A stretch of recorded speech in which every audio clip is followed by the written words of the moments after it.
আপোনালোকক আমাৰ নতুন ৰুমটোৰ বিষয়ে একো কোৱা নাই আৰু ভিডিও দিয়া নাই গতিকে আজি বলক আমাৰ নতুন ৰুমটো দেখাম আৰু কিমান ভাড়া কেনেকুৱা কি ফেসিলিটি আছে সকলোবোৰ তো আমি যেহেতু ফাৰ্স্ট ফ্লোৰত আছো গতিকে উঠি আহিব লাগিব ফাৰ্স্ট ফ্লোৰলে চিৰিয়েদি তো আহিবিনি এনেকৈ বেলকনি কৰিডৰ পাব আৰু বাৰান্দাত এনেকৈ বহিবলৈ টাইলছৰ এখন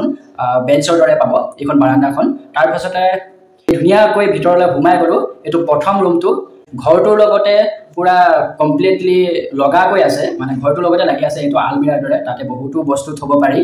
যিকোনো বস্তু থব পাৰি এটো হল বহুত এটা ডাঙৰ ৰুম বাহিৰৰ ৰুমটো মানে যেটো আমি ড্ৰয়িং ৰুম বুলিও ক'ব পাৰো আৰু লগতে লাগি আছে এটা হাত মুখ ধুবৰ কাৰণে ওয়াশ বেচিন তাৰ পাছতে আহিলে এইটোৱে হল আমাৰ বেডৰুম আৰু এটো নাহিব যে পাটি পাই হৈছে সো ভাড়া ৰুমত বিছনা আনি লাভ নাই ঘৰলৈ লৈ যাব নোৱাৰি যেটো আমি যেটো কেৰালাতে আছো মেট্ৰেছ আনি লোৱা নাই এটো কাৰণে আমি পাটি পাই আহো আৰু এটো ঘৰৰ লগতে লাগি থকা এটো আকৌ কাঠৰ এটা আলমিৰা খুব ধুনীয়াকৈ ছবিয়ে কাপোৰবিলাক জাপি থৈ দিছে আৰু সুবিধাজনক হয় দিয়কচোন আকৌ এক্সট্ৰাকৈ মানে আলমিৰা আনিবলগীয়া কোনো দৰকাৰ নহয় আৰু ইয়াৰ পাছতে আপোনালোকক মই বাথৰুমটো দেখাইছো বাথৰুমটো সব খুব আহল বহল আৰু খুব সুন্দৰ হয় বাথৰুমটো আৰু এফালে সাৱাও আছে খুব ধুনীয়াকৈ গা ধুব পৰা এটা সাৱাও আছে আৰু বেলেগ একো নাই বাথৰুমটো দেখাবলগীয়া বাথৰুমটো এনেকুৱাই বাৰু আৰু এটো হল কিচেনটো অৰ্থাৎ পাকঘৰটো যদি আপুনি ঘুমায় মডুলাৰ কিচেনত ঘুমাৰ দৰে এটা ফিল পাব বুলি কলো আপোনালোকে আৰু এইফালে চাওক গেছ সিলিন্ডাৰ তলত থোৱা জায়গাও আছে আৰু এই ঘৰটোৰ লগতে অৰ্থাৎ কিচেনটোৰ লগতে লাগি থকাকৈ আকৌ এটা পাকঘৰ আলমিৰাৰ দৰে এটো বনাই থৈ দিয়া আছে এটো ঘৰৰ লগতে লাগি থাকে মানে ৰুমটোৰ লগতে লাগি আছে বুলি ক'ব লাগিব এক্সট্ৰাকৈ মানে আলমিৰা আনিবলগীয়া দোকান এফালে নিমখ তেল পুৰা এফালে মানে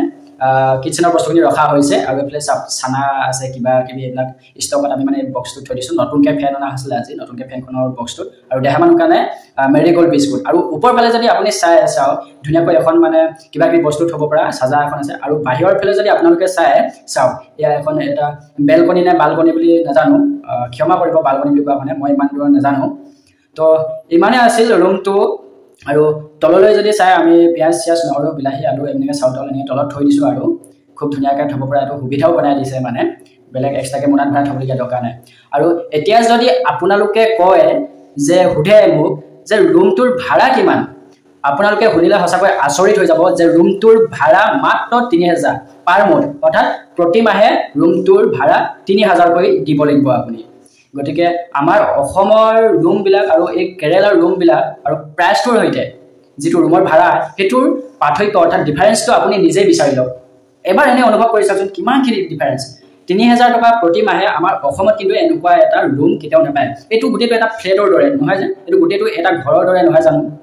আপোনালোকে এনে ভাবি চাওকচোন কিমান এটা ধুনীয়া 3000 টকা আৰু মোৰ আগৰ যেটো ৰুম অকল এটাই ৰুম আছিল হেতু 2700 টকা মই ভৰি আছিল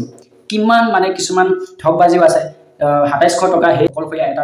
ৰুমতে কিন্তু ইয়াত এটা 4-5টা ৰুম পাইছো দেখিছেনে কিমান পাৰ্থক্য তো গাইস আজি ভিডিওটো ইমানে আছিল আৰু ৰুমটো কেনেকুৱা পালে আৰু ভাড়াটো হৈতে কেনেকুৱা ৰুমটো পালে এবাৰ কমেন্ট কৰিবলৈ নাপাহৰিব থ্যাংক ইউ সো মাচ যদি আপুনি ইউটিউবত ভিডিওটো চাই আছে আমাৰ চেনেলটো সাবস্ক্ৰাইব কৰিবলৈ নাপাহৰিব